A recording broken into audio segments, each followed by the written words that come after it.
Yo les amis, j'espère que vous allez bien. Allez, on commence cette nouvelle semaine avec ce matin Bitcoin autour de 63 000 $, Ethereum 3 360 $. Ça fait plaisir, ça part plutôt pas mal là pour ce début de semaine. Donc comme d'habitude, on va faire un point sur les cryptos, principalement sur Bitcoin et sur Ethereum, pour voir un petit peu les niveaux qu'on va surveiller cette semaine. Et puis on ira faire un tour sur Cubic, qui a énormément corrigé sur les dernières semaines, et je sais qu'il y en a certains d'entre vous qui sont un petit peu inquiets. Donc on va en profiter pour faire un point sur tout ça. Allez, avant de commencer cette vidéo les amis, sachez que vous pouvez maintenant devenir un membre Wolf en cliquant sur le bouton rejoindre sous la vidéo. Et pour ceux qui veulent aller encore plus loin et être fin prêt pour le bull run qui arrive, eh bien ça se passe dans le groupe Telegram Crypto Wolfgang et vous avez le lien dans la description de la vidéo.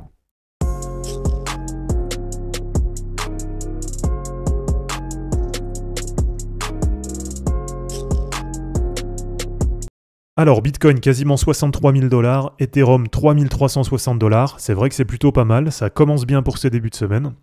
Et pour ceux qui me suivent sur Twitter et sur Telegram, d'ailleurs si c'est pas votre cas, allez vous abonner, puisque tous les jours je partage au moins une charte dessus. Et donc hier justement, je vous disais que sur Bitcoin, on était en cours de test pour aller réintégrer le range autour des 60 000 $. Et je vous disais que justement, il fallait surveiller ça en clôture hebdo, donc voir si on arrivait ou non à clôturer au-dessus des 60 000 $. Et en vous disant que dans ce cas-là, en cas de clôture dans le range, ce serait quand même plutôt positif. Alors, ce qui s'est passé justement, c'est qu'on a bien clôturé dans le range, et donc ça part plutôt pas mal ce matin, puisqu'on a un Bitcoin qui est passé d'à peu près 60 000 $ à 63 000 $, donc à peu près un plus 5% en quelques heures. Et comme je vous l'avais dit sur les semaines précédentes, moi je pense vraiment que là on a fait un bottom, autour de 54 000, 55 000, je pense qu'on a fait un point bas. Voilà, il y a quand même plusieurs indicateurs qui ont l'air de nous signaler qu'on était sur un bottom. Donc déjà que ce soit au niveau des deux grosses mèches qu'on a fait, là on voit qu'il y a eu pas mal de rachats sur ces niveaux. Du côté du RSI en hebdo, on était très légèrement passé sous la zone des 50. Donc c'est vrai que la zone des 50, c'est pas aussi impactant, c'est pas aussi marquant que quand on est sous la zone des 30, quand on est vraiment survendu en hebdo. Mais quand on est sur une grosse dynamique haussière comme ça, comme on est sur les cryptos depuis finalement début 2023, eh bien c'est quand même assez rare d'aller chercher la zone des 30. Et donc le repli actuel, qui est passé sous la zone des 50 de RSI, eh bien finalement c'était un repli similaire à ce qu'on avait eu l'an dernier, sur la période entre août et octobre, et qui était, souvenez-vous, la dernière période de consolidation, avant qu'on ait vraiment la grosse dynamique haussière sur les cryptos. Donc voilà, de ce côté-là, ça me paraît quand même plutôt pas mal, il y a pas mal de choses, comme je vous le dis, qui ont l'air de nous indiquer qu'on était sur un bottom. Donc on va voir maintenant, est-ce que sur la semaine on va réussir à rester dans le range? Ça va être notre premier gros niveau à surveiller. Donc à voir si on arrive à rester au-dessus des 60 000 $ sur Bitcoin. Et alors si je vous montre sur Ishimoku, eh bien là aussi c'est vrai que ça paraît plutôt pas mal, même si pour l'instant rien n'est fait. Mais une nouvelle fois, ce qui fait dire que probablement là, sur les semaines précédentes, on est venu chercher un bottom, eh bien c'est qu'on était venu chercher, comme on l'avait vu, sur la Kijun Hebdo. Et ce niveau il a bien tenu, donc ce qui nous a permis sur la semaine dernière de repartir à la hausse. Et du coup, le deuxième niveau à surveiller sur la semaine, eh bien ça va être la Tenkan Hebdo, qui est sur les prix actuels, autour de 63 000 $. Et donc si on arrive à clôturer au-dessus des 63 000, ce sera vraiment pas mal, ce sera vraiment positif. Et on pourra derrière, pourquoi pas, envisager d'aller retester le haut de range. Donc tout simplement d'aller faire un nouveau retest de l'ATH de Bitcoin autour de 74 000 $.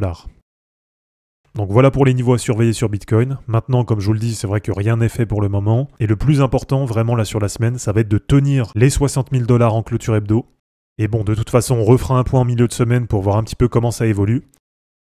Et alors du côté d'Ethereum, eh bien c'est pareil, c'est plutôt pas mal. Donc avec un point bas qui a quand même l'air de s'être fait sur les dernières semaines. Et ça sur les semaines précédentes, je vous l'ai partagé plusieurs fois. Donc c'est vrai que j'ai bien rechargé sur Ethereum, puisque je considérais que sous 3 000 $ c'était survendu. Et aussi, bien sûr, vous le savez, en anticipation du lancement des ETF, qui pourrait pourquoi pas se faire dans les prochains jours.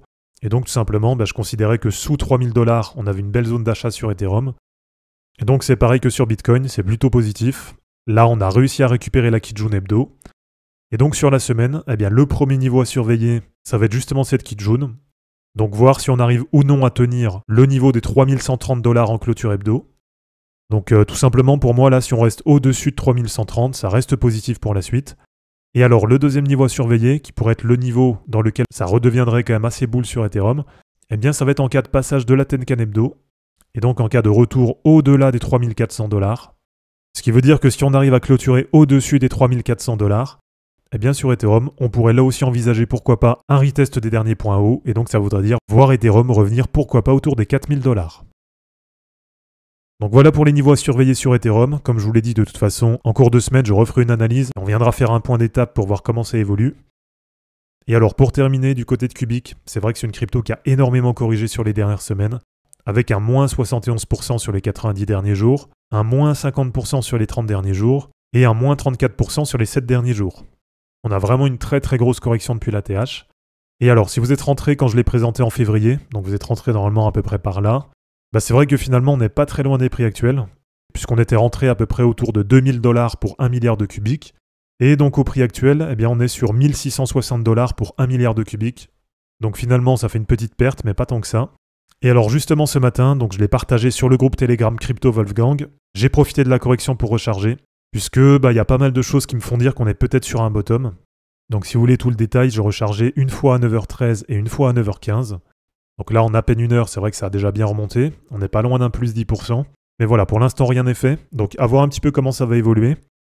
En tout cas de mon côté, comme je vous dis, je suis toujours assez positif sur Cubic, même si voilà, je suis pas autant boule dessus que je l'étais sur Kaspa ou sur TAO.